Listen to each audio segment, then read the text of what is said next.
చాలా మంది భక్తులు గుడికి పోయి దేవునికి దండం పెట్టుకుంటారు. కొందరు గుడి చుట్టూ పొర్లు దండాలు పెడితే ఇంకొందరు గుడి చుట్టూ ప్రదక్షిణలు చేస్తారు. అయితే గా ఉత్తరప్రదేశ్ రాష్ట్రంలో ఒక విచిత్రం జరిగింది. భక్తులు గుడి చుట్టూ తిరిగినట్లే ఒక కుక్క దేవుని విగ్రహం చుట్టూతా ప్రదక్షిణలు చేసింది.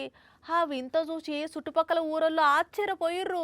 అగో చూస్తున్నారా అనుల ఈ కుక్కను భక్తులు దేవుని గుడి చుట్టూ ప్రదక్షిణలు చేసినట్టు ఇది హనుమాన్ విగ్రహం చుట్టూ తిరుగుతున్నది. ఏదో 5-6 సార్లు తిరిగి వెళ్ళిపోయింది అనుకునేరు.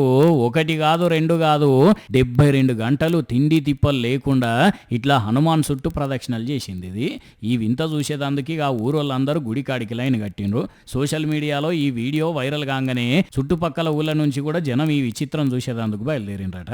200 సంవత్సరాల చరిత్రున్న ఈ గుడిలో ఇట్లాంటి వింత ఎప్పుడు చూడలేదు. ఇది ఖచ్చితంగా దేవుని మహిమే అని అంటున్నారు ఆ ఊరి పెద్ద మనుషుడు. ఉత్తరప్రదేశ్ రాష్ట్రం బిజ్నోర్ జిల్లా నందపూర్ అనే గ్రామంలో జరిగింది ముచ్చట. ఈ విషయం తెలిసిన పోలీసులు ఆ ఊరికి పోయి జనాలను కంట్రోల్ చేసిండ్రట. లాస్ట్ కు 3 రోజుల తర్వాత ఆ కుక్క బాగా వీక్ అయిపోయి అక్కడనే జీవిడిచిందట పాపం. దీని వెనకాల తప్పకుండా ఏదో మహత్యం ఉండే ఉంటది అని చెప్పుకుంటున్నారు ఆ ఊరోళ్ళు.